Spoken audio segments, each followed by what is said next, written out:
ঠাকুরের পুজো দিয়েছি, পুজো দেওয়া হয়ে গেছে। তো আমি এখানেই বসে ভিডিওটা শ্যুট করব। আমার মনে হয় সবচেয়ে বেটার হচ্ছে এখানেই শ্যুট করাটা। Hello everyone, welcome back to my channel. আজ হলো গিয়ে বুধবার। তো আজকে আমি তোমাদের সাথে কোনো লাইফস্টাইল ব্লগ বা এই জাতীয় কিছু শেয়ার করব না। আজকে আমার জীবনের একটা অভিজ্ঞতার কথা শেয়ার করতে চলেছি। এই অভিজ্ঞতাটা আমার 2.5 বছর আগে হয়েছিল।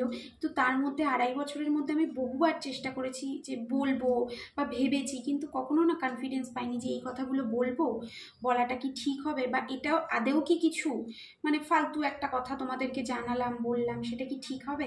তো বলার আগে আমি ঠাকুরের সামনে, বজরংবলীর সামনে বসে কথাগুলো বলছি। বাড়িতে কেউ নেই এখন, মানে আমিই রয়েছি। তো আমি অনয়ের সাথে বসেও জানো তো ভিডিওটা শ্যুট করেছিলাম, কিন্তু আমি দিতে পারিনি। মানে আমি বলেছিলাম, সবটা জানিয়েছিলাম, তারপরেও দিতে পারিনি। তো যে বিষয়টা বলবো সেটা আমার সাথে ঘটে যাওয়া একটা বিষয়। শুরু থেকেই শুরু করি। আমার বিয়ের অষ্টমঙ্গলায় ঘটনাটা ঘটেছে। তার আগে কিছু কথা বলি, আমি না ভূত জিনিসটাকে বিশ্বাস করিও না, আবার অবিশ্বাসও করি না, এরকম একটা ব্যাপার। তো আমার না খুব মানে বিশ্বাসের মধ্যে পড়েই না, ভূত বলে কিছু হয় বা এই জাতীয়, আমি এগুলোকে মানতাম না। প্রচুর গল্পের বই পড়তাম, ভূতের গল্পের বই, এটা ওটা করে না আমার ভূতের ভয়টা চলে গেছে। বিশেষত আমার ভয়টা চলে গেছে কবে বলো তো, আমি যখন ক্লাস 5-এ পড়ি, আমার পিসি মারা যায়। আমার জেঠু আর পিসি, আমার বড় পিসি 15 দিন আগ-পাছ মারা যায় ক্যান্সারে। দুজনেই ক্যান্সার পেশেন্ট ছিল। তো দুজনেই না আমাকে অত্যন্ত ভালোবাসতো। বিশেষ করে পিসির কথা, জেঠু যেহেতু উড়িষ্যায় থাকতেন, দূরে আমাদের বাড়ি থেকে, তো মাঝে মধ্যে যখন আসতেন ভালোবাসা তো দিতেন। তবে পিসি মানে আমার দিদার মতন ছিল। মানে আমি মামা বাড়ি, যেহেতু আমার বাংলাদেশ, আমি যেতে পারতাম না, আমি পিসি বাড়ি ছুটে যেতাম। তো আমার পিসি না মানে আমি বলে বোঝাতে পারবো না যে আমাকে ভাইজি হিসাবে কতটা ভালোবাসা দিয়েছে। তো মানে সেই সবগুলো নিশ্চয়ই আমি তোমাদেরকে পরবর্তীকালে শেয়ার করবো। যখন আমি ক্লাস 5 থেকে 6-এ উঠেছি, মানে অ্যানুয়াল পরীক্ষা হয়ে গেছে, তখন আমার পিসি মারা যায়। তো আমরা জানতাম যে পিসি মারা যাবে, কারণ পিসির যখন ক্যান্সারটা ধরা পড়ে তখন হচ্ছে গিয়ে রিপোর্ট করানো, প্রথমে তো গ্যাস হয়েছে বা সমস্যা, পেটে জল জমেছে, এইসব হয়েছিল। তারপর রিপোর্ট করানোর পরে জানা যায় যে পিসির ব্রেস্ট ক্যান্সার হয়েছে এবং সেটা 3rd স্টেজ ক্রস করে গেছে। তো পিসিরই এক ভাইপো আছে। আমি ফোনটা না একটা জায়গায় রেখে তোমাদের সাথে কথা বলি।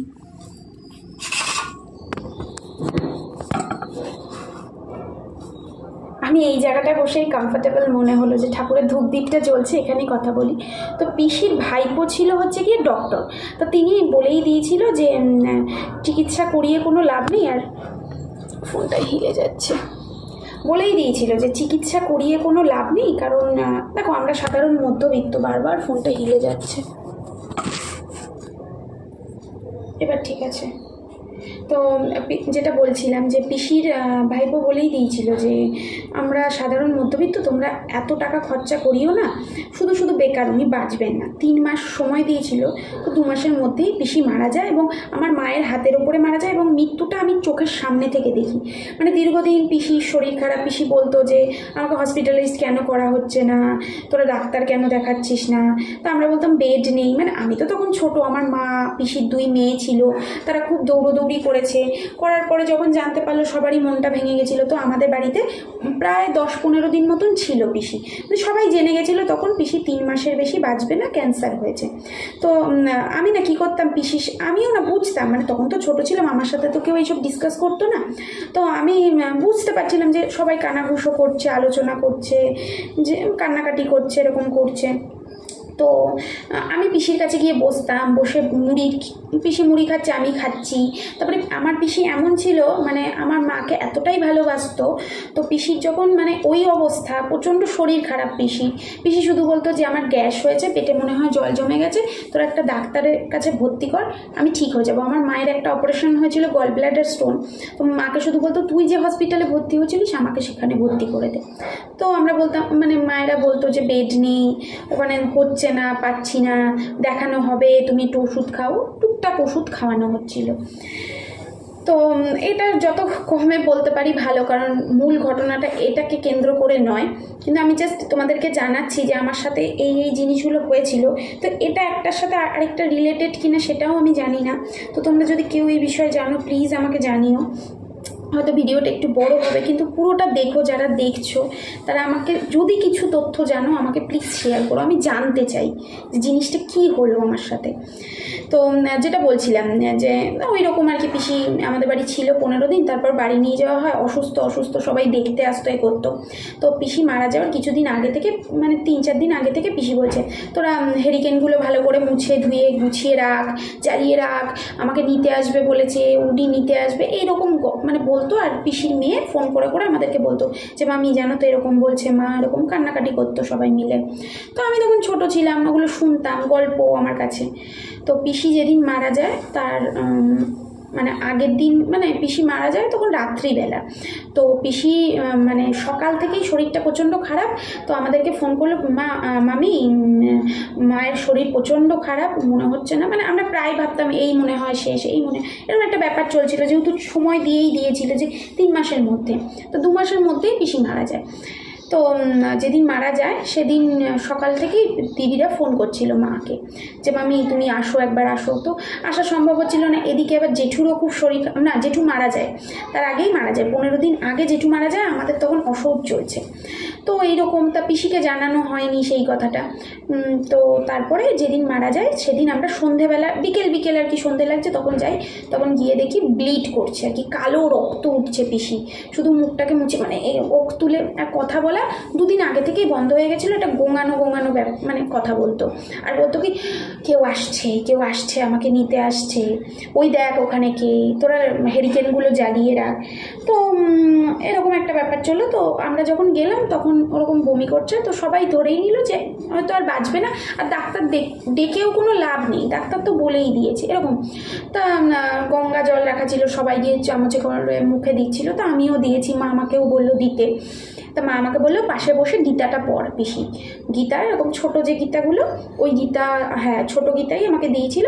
আমি তখন ক্লাস 6-এ পড়ি, আমি জাস্ট রিডিং করে যাচ্ছি পিসির দিকে। তো এবার সবাই আসছে একে একে, সবাই খবর পাচ্ছে, পিসির আত্মীয় স্বজন যারা রয়েছে ওখানে, আরও যারা যে পিসির যাদের ওরা রয়েছে আশেপাশে, আর লোকজন সবাই মোটামুটি লোক ভর্তি হয়ে গেছে। যখন 8টা বাজে তখন ওরম ব্লিড করে যাচ্ছে, কাঁদছে, দিদিরা গিয়ে কেঁদে আসছে, আবার এসে একটু আদর করছে, কিন্তু মানে ব্লিড করেই যাচ্ছে, মানে হিচকি তুলছে আর গড় করে রক্ত, কালো রক্ত, আমার স্পষ্ট মনে আছে। তো একটা খাটে আলাদা করে রেখে দেওয়া হয়েছিল পিসিকে, মানে আলাদা শুতে দেওয়া হতো পিসিকে পিসি বাড়িতে। তো রাত্রিবেলায় তখন কটা বাজে, 9টা 9:30, আমি এক্স্যাক্ট টাইমটা বলতে পারবো না, রাত্রিবেলায় যাই হোক, তখন পিসি মারা যায়। ঠিক আছে, তো আমার মায়ের হাতের ওপরেই মারা যায়, মানে হঠাৎ করে একটা হিচকি তুলে গল করে রক্ত। আর দিদিদের হাত, দিদিরা অবিবাহিত ছিল, এক দিদি এখনও অবিবাহিত, এক দিদির বিয়ে হচ্ছে তার পরবর্তী সময়। তো আমার পিসির 2টো মেয়ে, একটা ছেলে, তো ছেলের বিয়ে হয়ে গেছিলো, নাতি হয়ে গেছিলো, সেটা পিসি দেখে গেছে, ও বড় অবস্থাতেও দেখে গেছে, মানে বড় বলতে কি ওই ধরো কতটা তো বলতে শিখে গেছে, হাঁটাচলা করছে, ওটা দেখে গেছে পিসি। তো আমার মায়ের হাতের ওপরে না, মানে দিদিদের হাতটা দিয়েছে, হিচকি তুলেছে, মারা গেছে, মানে করা ছিল মুখটা, আমি দেখতে পেয়ে, মানে ওটা পুরো স্পষ্ট আমার কাছে। তো সবাই কান্নাকাটি করছে। তারপরে পিসিকে নিয়ে যাওয়া হলো ওখানেই শ্মশানে। তো ওখানকার শ্মশানে না, মানে এখনও কাঠের চুল্লিতে, মানে আমি যে কথাটা বলছি সেটা বনগাঁর দিকে, চাঁদপাড়া, আমি স্পষ্ট করে তোমাদের জানিয়ে দিলাম, চাঁদপাড়ায় পিসির বাড়ি, বনগাঁ লাইন যারা চেনো, নর্থ 24 পরগনা। তো সেখানে কাঠের চুল্লিতে, মানে কাঠের ইয়েতেই পোড়ানোর ব্যবস্থা রয়েছে ওখানকার।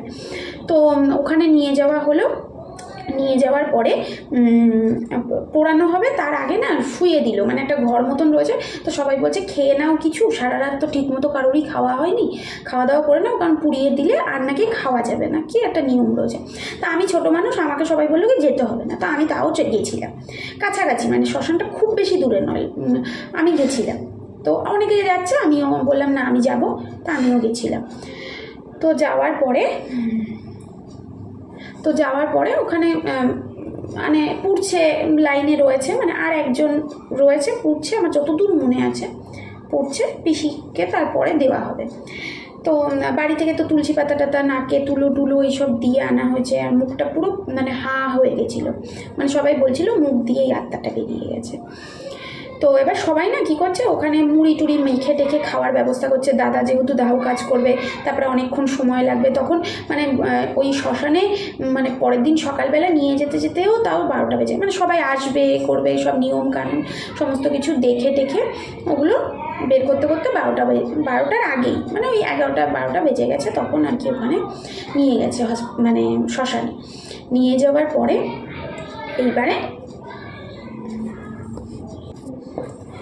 তো পিসিকে ওরকম নিয়ে রেখে দিয়েছে, সবাই ওখানে না খাওয়া দাওয়া করছে, মিষ্টি টিষ্টি খাচ্ছে, চা টা খাচ্ছে, যে যা খাওয়ার। এবার পিসির পাশে না কেউ নেই, তা রূপাদি বলে একটা দিদি ছিল, সে আর আমি বসেছিলাম, বলছে খালি রেখে নাকি যেতে নেই। তা আমি তো ছোটো মানুষ, আমি রূপাদির সাথেই বসেছিলাম। তা রূপাদিকে হঠাৎ কী দরকারে ডেকেছে, রূপাদি উঠে চলে গেছে, আমিই বসে রয়েছি, মানে পিসির ডেড বডি আমি পাশে বসে রয়েছি। তা আমার না মনে হচ্ছিলো আমার পিসি, তো আমার পিসি, মানে আমি তখন বুঝতাম না, পুড়িয়ে দেবে, মরে গেছে, এগুলো করতে নেই। তা ওইখানে আতর, সোনো, পাউডার সব কিছু নাকি মানে শেষ যখন ইয়ে হয় তো ওগুলো নাকি ব্যবহার করে। তা আমি কী করছিলাম, আতরটাকে ঢেলে এখানে এখানে ডলছিলাম, পিসির নাকটাকে নিয়ে এরকম করছিলাম, মুখের ভেতরটাকে ভালো করে দিই। আমার পিসি, মানে আমারও তখন ফিলিংস হচ্ছিলো যে ওটা তো আমার পিসি, আমি যা খুশি তাই করতে পারি। তো আমি ওই রকম করছিলাম, জানো তো, মানে আমার এখনও মনে আছে চুলগুলোকে নিয়ে ঠিক করে দিচ্ছিলাম, চোখটা না অর্ধ বোঝা ছিল। তো আমি কী করছি, তুলসী পাতাটাকে টেনে করে, মানে কিছুক্ষণের জন্য ওটা, হ্যাঁ, মানে রূপাদি গেছে, আমি এবার আমার মা দেখতে পাচ্ছি, এই তুই ওখানে কী করছিস? তা আমি না কেঁপে উঠে, আমি যে কি মা কিছু করছি না, পিসি তো, উঠে আয় তুই, আমি যে কেউ তো নেই। তো রূপাদি আবার এলো, এবার সবাই মিলে তখন ওই যেটা করানোর করে আর কি, কাপড় জামা সমস্ত কিছু খুলে করে। তা তখন ওটা হয়ে যাওয়ার পরে পিসিকে দাহ কাজ করে। তো দাহ কাজটা না আমাকে দেখতে দেয়নি কেউ, বলছে তুই ছোটো মানুষ, তোকে দেখতে হবে না, এরকম করে চোখে হাত দিয়ে রেখেছে। তো আমি না হঠাৎ করে অনেকক্ষণ হাত দিয়ে রেখেছি, আমি এরকম করে হাত তুলেছি, তখন দেখলাম কি পিসিকে একটা বাড়ি মারলো। আমি না দেখে ভয় পেয়ে গেছিলাম ওই জিনিসটা, তো আমি কেঁদে দিয়েছিলাম। দুটো বাড়ি মেরেছে, 2-3টে আমি বুঝতে পারলাম মেরেছে।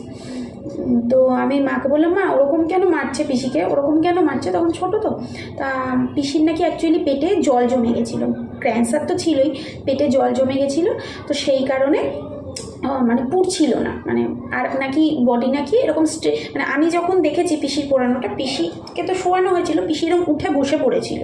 তো তখন বাড়ি মেরে আবার নাকি পেশি পরে বলেছে আর কি, যে ওই পেশি সংকোচন হয়ে যায়, সবারই নাকি এরকম হয়। তো ইলেকট্রিক চুল্লিতে ওগুলো বোঝা যায় না, কাঠেরটাতে বোঝা যায়। তো পিসিকে বাড়ি মারে ওই রকম, ঠিক আছে। তো বাড়ি মারলে ওইটা আমি ভয় পাই। তা বলছে কি পিসি নাকি জল জমে গেছিলো, কিছুতেই পুড়ছিল না, মানে যত ইয়ে হচ্ছিলো জলটা মানে শরীর থেকে বেরোচ্ছে, কাঠটা নিভে যাচ্ছে, তো আরও কাঠ দিয়ে আগুন দিয়ে নাকি পোড়ানো হয়েছিল। তো এই ঘটনা ঘটার পরে সব কিছু ঠিকঠাক নর্মাল, কোনো কিছু সমস্যা ছিল না, কিছু না। তা আমি 1 বছর পরে তো আমার না খুব ঠান্ডা লেগেছিল, খুব ঠান্ডা লেগেছে, আমার কানে ব্যথা। এবার রাত্রিবেলা মানে কানে ব্যথা এরকম করে শুয়েছি, মা ওষুধ দিয়েছিল কি দেয়নি আমার মনে নেই, 7-এ পড়ি তখন। তো এবার সকাল মানে ভোর তখন আমি যতটুকু শুনেছি পোড়া গন্ধ পাচ্ছে মা। তা গন্ধ পেলে মা ঘুম থেকে উঠে আমাদেরকে দেখছে, মানে আমাকে দাদাকে দেখছে যে আছে কিনা। তা দেখছে আমি নেই। তা মা দেখে বলছে এই 7 সকালবেলা পোড়া গন্ধ বেরোচ্ছে, ও কোথায়? তা গিয়ে দেখছে যে আমি না কতগুলো খাতার পেজ ছিঁড়ে তেল গরম করছি, এইভাবে সাঁড়াশি দিয়ে তেলটা মানে নিচে খাতার পেজগুলো জ্বলছে গ্যাসের পাশে, তাও আবার বলি একদম গ্যাসের সিলিন্ডার তার পাশেই আমি কাজটা করছি। তো মানে পেজগুলোকে জ্বালিয়ে, খাতার পৃষ্ঠাগুলোকে জ্বালিয়ে সাঁড়াশি নিয়ে এইভাবে এরকম করছি। তো মা বলছে এই তুই কী করছিস গ্যাসের পাশে? মা তো করছে। তা আমাকে বলার পরে আমি না এরকম করে চমকে উঠেছি, হ্যাঁ চমকে উঠে বাটি টাটি ফেলে দিয়েছি ওখানে। তা আমি বলছি ঘুম পাচ্ছে বলে আমি ঘুমিয়ে পড়েছি। এবার পরের দিন সকালবেলা যখন উঠেছি, ঘুমিয়ে পড়েছি, তারপরে উঠেছি বেলা করে। ওঠার পরে এটা ঘটেছে ধরো ওই 4:30-5টা এরকম টাইমে। তা আবার গিয়ে ঘুমিয়ে পড়েছি, বকা দিচ্ছে মা ঘুম থেকে ওঠার পরে বলছে এই কী করছিলিস তুই ওটা সকালবেলায়? হ্যাঁ গ্যাসের পাশে একটা বিপদ ঘটাতিস, তুই সকালবেলা উঠে ওইসব করতে গেছিস কেন? অন্যদিন সকালে উঠিস না? তা আমি নাকি তখন মাকে বলেছি, আমারও মনে আছে এখনও, যে আমার খুব কান ব্যথা করছিল আগের দিন রাত থেকেই। তো আমি না সকালবেলা স্বপ্ন দেখছি যে পিসি বলছে কি কানে ব্যথা করছে, একটু তেল গরম করে দে। পিসি আবার এইগুলো খুব করতো জানো তো, মানে কিছু টোটকা আর কি বলতো, যে টোটকা বলতে কি মাজা ব্যথা হলে পরে তেল মালিশ করে দেওয়া। তারপরে আমার না ছোটোবেলায় কৃমির সমস্যা ছিল, তো পিসি খুব ওই কৃমির ওষুধ বানিয়ে বানিয়ে ওই পাতাগুলোকে গুলি করে করে খাওয়ানো, এইসবগুলো খুব করতো পিসি। মানে আমার পিসি আমার দিদার সমান ছিল। দিদারা নাতনিকে যেভাবে করে ঠিক সেইভাবে আমাকে ভালোবাসা দিত, মানে আমি দিদাই বলতে পারি আমার পিসিকে। আমার মায়ের মাই এক প্রকার, আমার মাকেও সেইভাবেই সে ভালোবাসা দিয়েছিল। তো এবারে আমি দেখছি যে আমার ওরকম কানে ব্যথা, পিসি বলছে কি তেল গরম করে দে। তা আমি বলছি কি তেল গরম করে কি করে দেবো? তা আমাকে পিসিই বলে দিচ্ছে এই নেই খাতার পেজগুলো ছেড়ে আগুন জ্বালিয়ে এটাকে ধরে এরকম কর। তা আমি বলেছি, বলার পরে মা আবার দিদিদেরকে ফোন করে বলেছে জানিস তো এরকম। তা বলছে কি যে আমরা তো দেখিনি কোনোদিন কোনো কিছু, তা ওরকম, তা তুমি ওকে একটু সাবধানে দেখো। ওসব 1 বছর হয়ে গেছে, ওসব কোনো ব্যাপার না, অতটা মালুম দেয়নি, আমি ছোট মানুষ, কথা মালুম দেয়নি। তার কিছু বছর আমি এক্স্যাক্টলি এখন আমার মনে নেই, 2015 সালে, তার আগে 2015 সালের ঘটনা, তার আগের কথা বলছি। যে দাদা ছিল পিসির ছেলে, তার আগে আমার মা স্বপ্ন দেখে, প্রথমত বলি। তারপরে অনেক বছর পরে, 2-3 বছর পরে আমার মা স্বপ্ন দেখে। 2 বছর পরে আমার মা স্বপ্ন দেখে। কি স্বপ্ন দেখে? আমার মায়ের কাছে এসছে আমার পিসি, এসে চাল টাল অনেক কিছু নিয়ে এসে বলছে কি, আমার মাকে ইন্দ্রা বলে ডাকতো, আমার মায়ের নাম ইন্দ্রাণী। তো বলছে ইন্দ্রা আমি এগুলো এনেছি, এনে রাখ। মাছ এনেছে, চাল এনেছে, অনেক কিছু এনেছে। তো মা বলছে কি দিদি এগুলো লাগবে না আমার, তুমি খাবে কিছু বলো আমি তোমাকে। বলছে না নিয়ে রাখ, আমি দিচ্ছি, রাখ। তা আমার মা নাকি বলছে এগুলো তুমি নিয়ে যাও, তুমি ওদেরকে গিয়ে রান্না করে দিও, লাগবে না, আমার রান্না হয়ে গেছে। এরকম কিছু একটা, আমার এক্স্যাক্ট মনে নেই, এরকম কিছু একটা ঘটেছে। তার কিছুদিন পরে কিংবা আগে যে পিসির ছেলে ছিল সে স্বপ্ন দেখে। কি স্বপ্ন দেখে? যে পিসি এসছে, এটা কিন্তু মানে পিসি মারা যাওয়ার 2-3 বছর পরের কথা বলছি, যে পিসি এসে কতগুলো মানে ওই কী বলে ওটাকে, সোনার মুদ্রা যেটাকে বলে, গোল্ড কয়েকটা নিয়ে এসছে, এনে দিচ্ছে দাদাকে। বলছে এইগুলো তুই রাখ, এইগুলো দিয়ে তুই কিছু করতে পারবি জীবনে, কিছু এই ওরকম বলেছে। তা দাদা আবার বলছে কি যে মা এগুলো কি সোনার? বলছে হ্যাঁ। তা বলছে দাও যদি কিছু করতে পারি দাঁড়াও, আমি সোনার দোকানে নিয়ে যাই এগুলো। তা দাদা নাকি ওগুলো নিয়ে সোনার দোকানে গেছে, কাছাকাছি একটা সোনার দোকান, যে দেখো তো কতটা সোনা আছে, কি কত দাম হবে। সোনার দোকানে নিয়ে গেছে, যে আমার মা এগুলো দিয়েছে দেখো। তা সোনার দোকানদার দেখে বলছে অনেকটা সোনা আছে। তো তখন সোনার দোকানদার দেখে বলেছে যে না এতে তো কিছুই সোনা নেই, এ সোনারই না। তখন দাদা রেগে গেছে, বলছে হ্যাঁ আমার মা দিয়েছে সোনা, দাদা নাকি মারতে গেছে, সে মারামারি করছে তার সাথে। এবার তখন বৌদি পাশে শুয়েছিল, তা বৌদি ওইটা মানে মারামারি করছে, ওটা বলছে এই তুমি কী করছো, তাড়াতাড়ি করে জাগিয়ে দিয়েছে।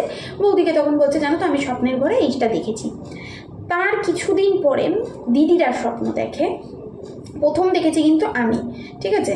তো তার কিছুদিন পরে দিদিরা স্বপ্ন দেখে যে দিদিদের কাছে ওই রকম জিনিসপত্র বাজার টাজার করে নিয়ে এসে বলছে নে মা তোরা তো ঠিক মতো খেতে পাস না, নে রান্না কর দেখি। তা বড় দিদি নাকি যে ছিল গুলু দিদি বলেছে যে মা এগুলো লাগবে না, তুমি কেমন আছো বলো, তুমি ভালো আছো তো, এই আছো তো। তারপরে নাকি দিদি কিছুক্ষণ পরে বলেছে যে মা তুমি তো মারা গেছো। বলছে না আমি মরিনি। বলছে মা তুমি তো মারা গেছো। এরকম বলতে বলতে স্বপ্নটা ভেঙে যায়। যাই হোক, তো 2015 সালে দাদা স্ট্রোক করে হঠাৎ মারা যায়। সুস্থ মানুষ, মানে সে হেঁটে হেঁটে হসপিটালে গেছে, সে মারা যায়। সেটা নিশ্চয়ই তোমাদেরকে পরে যদি প্রয়োজন হয়, তোমরা যদি জানতে চাও সেটা বলবো। তো এর পরবর্তীতে আমার সাথে কোনো রকম কিচ্ছু ঘটেনি, কোনো রকম আমার সাথে কোনো কিছুই, মানে ওটা নিয়ে আর কিছু, দাদা মারা যায় সেটা আমাদের একটা দুঃখ, যখনই আমরা এক জায়গায় হই সেটা আমাদের একটা আক্ষেপ জায়গা।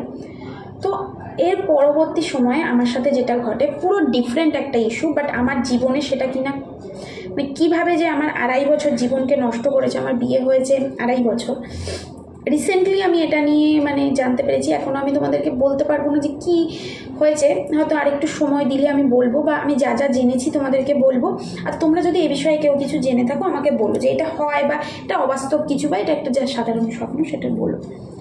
তো যেটা ঘটেছে সেটা হচ্ছে আমার এক বান্ধবী, মনীষা নাম। তো তাকে আমি ছোটো থেকেই চিনি। তার বাবার দোকান আমাদের বাড়ির কাছাকাছি ছিল, তো সেই সূত্রে ও দোকানে টোকানে আসলে বা ওদের বাড়ির ওইদিকে অনুষ্ঠান হতো, তো ওই অনুষ্ঠানে গেলে দেখা হতো। তখন ছোটো ছিলাম, ও অন্য স্কুলে পড়তো, আমি অন্য স্কুলে। কিন্তু যখন আমরা 7-8-এ পড়ি তখন আমাদের বাড়ির কাছে একটা কোচিং সেন্টার ছিল, তো ও ওখানে পড়তে আসতো। ঠিক আছে, তো ও ওখানে পড়তে আসতো। এবার সেখান থেকে 7-8-এ পড়ি, তখন একটা বন্ধুত্বপূর্ণ, ওর বাড়িটা অনেক দূর, কোচিং সেন্টার থেকে অনেকটা দূর, কিন্তু আমার বাড়ির কাছে। তো পড়তে টড়তে আসতো, তখন গল্প, অন্য স্কুলে পড়তো, অন্য স্কুলে। তারপরে 9-10ও আমরা একসাথে পড়েছি। 7-8-9-10 একসাথে কোচিং সেন্টারে আরও ছেলে মেয়েদের সাথে পড়তাম। তো তারপরে 11-12-এ আমি টিউশন ছেড়ে দিই, মানে আমি নিজেই পড়াশুনো করেছি। 11-12-এ আমার শুধু ইংলিশ টিচার ছিল, আমি অন্য টিচার, তো ওরা ওই কোচিং সেন্টারে পড়তো কি পড়তো না আমি অত জানি না, যতদূর সম্ভব পড়তো। তো আমি ছেড়ে দিই। তো মাঝে মধ্যে দেখা টাকা হতো। অন্য স্কুলে 11-এ আবার শিফট করে, ও একটা স্কুলে পড়তো, বয়েজ স্কুলে শিফট করে, কিন্তু আমি 1 থেকে 12 পর্যন্ত গার্লস স্কুলেই পড়তাম। তো মাঝে মধ্যে হয়তো রাস্তাঘাটে দেখা হলো, ভালো আছি এইরকম। তারপরে আমি কলেজে জয়েন করি, ও অন্য কলেজে জয়েন করে, তা দেখা হয়নি। তারপরে আমাদের সাথে কোনো দেখা হয়নি। তো আমার মায়ের সাথে দেখা হতো, যেহেতু আমাদের বাড়িটা স্কুলের কাছে আবার কোচিং সেন্টারের কাছে। ও আমার মাকে চিনতো আগে থেকেই, যেহেতু ওদের দোকান ছিল তো ওর বাবার দোকানটাও মানে বহু বছর আগেই বন্ধ হয়ে গেছিলো। মানে যখন আমরা হয়তো 5-6-এ পড়ি তখনই ওর বাবার দোকানটা ওখানে বন্ধ, বিক্রি করে দিয়ে অন্যজনকে চলে গেছে। কিন্তু তার আগে যেহেতু সম্পর্কটা ছিল, তো সেই হিসাবে পরিচিতও ছিল। তো মায়ের সাথে দেখা হলে বলতো সুস্মিতা ভালো আছে, এই আছে সেই আছে। তারপরে ও একজনের সাথে সম্পর্কে ছিল, প্রেম করতো। তো আমাদের তো মোবাইল স্টোর, তো ও মাঝে মধ্যে ওই তাকে নিয়ে, ওদের বাড়ির কাছাকাছি ছেলেটির বাড়ি, তো তাকে নিয়ে প্রায় যেত সেখানে। তো আমার মাকে গিয়ে জিজ্ঞাসা করতো, ভালো আছো কাকিমা, সুস্মিতা ভালো আছে, এটা সেটা। আমার মা যখনই দোকানে থাকতো, ও কী পড়াশোনা করছে কী করছে এগুলো জিজ্ঞাসা করতো। তো আমরাও ইতিমধ্যে বাড়িটাও শিফট করি, মানে আমি ক্লাস 11-এ আমাদের বাড়িটাও শিফট হয়। 11 পর্যন্ত আমরা যে বাড়িতে থাকতাম, তারপরে আমরা এখন যেখানে আছি সেখানে শিফট করি। তো আরও দেখা হতো না ওখানে, তাও মানে কিছুদিন দেখা হয়েছিল, তাও দেখা হতো না। আর আমি না খুব মানে ঘর থেকে কম বেরোতামই না, মানে স্কুল, পড়তে যাওয়া, ঘর, এইটুকুই। আমি বেরোতাম না ঘর থেকে খুব একটা। তো সেটারও বিভিন্ন কারণ রয়েছে, সেটা আলাদা ব্যাপার। ঘর থেকে বেরোতাম না, মানে সামনেই আমাদের বাড়ির সামনে বাজার ঘাট, এইসবের জন্য মা তখন ইয়াং মেয়ে বেরোতে দিত না। তো তার কিছুদিন পরে জানতে পারি, মানে গ্র্যাজুয়েশন হয়ে যায় আমাদের, তারপরে জানতে পারি ও বিয়ে করেছে। তারপরে আবার 6 মাসের মধ্যেই জানতে পারি যে ও সুসাইড করেছে। হয়তো 6 মাস কি তার বেশি কম হবে, আমি ঠিক এক্স্যাক্ট বলতে পারবো না। জানতে পারি যে হঠাৎ করে মা এসেই আমাকে বলে, জানিস তো ও সুসাইড করেছে। সুসাইড করেছে? বলছে হ্যাঁ, ওইখানে আরও দোকানদার ছিল, ছিল। মা যেত ওইখানে, ওই আমাদের যেখানে পুরনো বাড়ি ছিল, তো ওখান থেকে মা জানতে পেরেছে যে ও সুসাইড করেছে। তা পরবর্তীকালে আবার মা এসে আমাকে বলছে, জানিস তো সুসাইড করেছে, পোস্টমর্টম করা হয়েছে, জানা গেছে যে ও প্রেগনেন্ট ছিল। তা আমি কি ও যে ছেলেটার সাথে বিয়ে করেছে মানে সেটা পর্যন্ত আমি চিনি না, জানি না। তো আমি না যেদিনকারে মা ওরকম বলেছে, তা আমি না ফেসবুকটা খুলেছি ওর, মানে হয় না যে বন্ধু বান্ধব, তো আমি ফেসবুকটাকে খুলেছি। হয়তো অনেকটা বড় হয়ে যাচ্ছে তোমাদের কাছে ভিডিওটা, বাট তোমরা একটু প্লিজ শুনো, যদি কিছু জানো তাহলে অবশ্যই আমাকে বলো, বারবার এই রিকোয়েস্টটা করছি। তো ফেসবুকটা খুলে দেখলাম ওর ছবি টবিগুলো, তারপরে ওর যে হাজব্যান্ড তাকে দেখলাম। তো তার আগে পর্যন্ত আমি কোনোদিন ওর ফেসবুক দেখা বা কিছু ওইসব করিনি।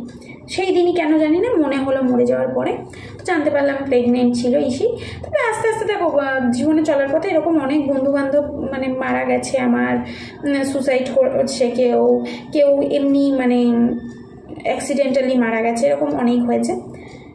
তো ঘটনাটা এটা আমার বিয়ের 3 বছর প্রায় আগে, 3-4 বছরের বেশি আগে হবে। তো আমার বিয়ে হয় 2021 সালের ডিসেম্বর মাসে 1 তারিখে। আর অষ্টমঙ্গলায় যেরকম আমাদের আসতে হয় 8 দিনের মাথায়, সেরকম আসি, 2.5 দিন আমাদের বাড়িতে থাকতে হয়।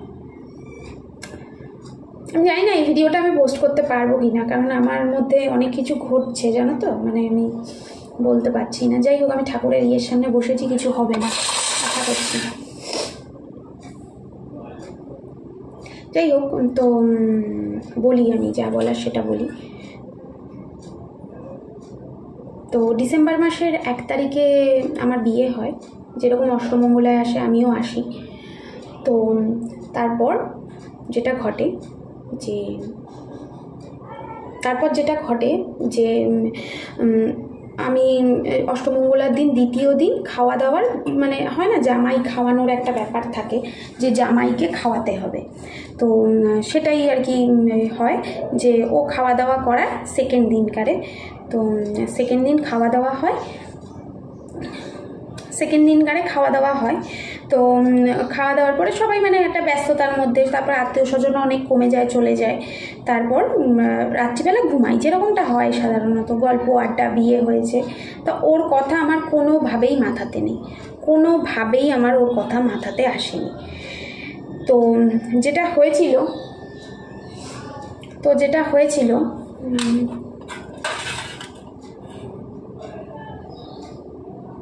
হয়েছিল তোমাদেরকে বলি যে আমি একটা স্বপ্ন দেখি, ঠিক আছে? আমি একটা স্বপ্ন দেখি, স্বপ্নটাতে দেখাচ্ছে যে আমি রিসেপশনে যে ড্রেসটা পরেছিলাম, লেহেঙ্গা, সেই লেহেঙ্গাটাই পরে আছি, ঠিক আছে?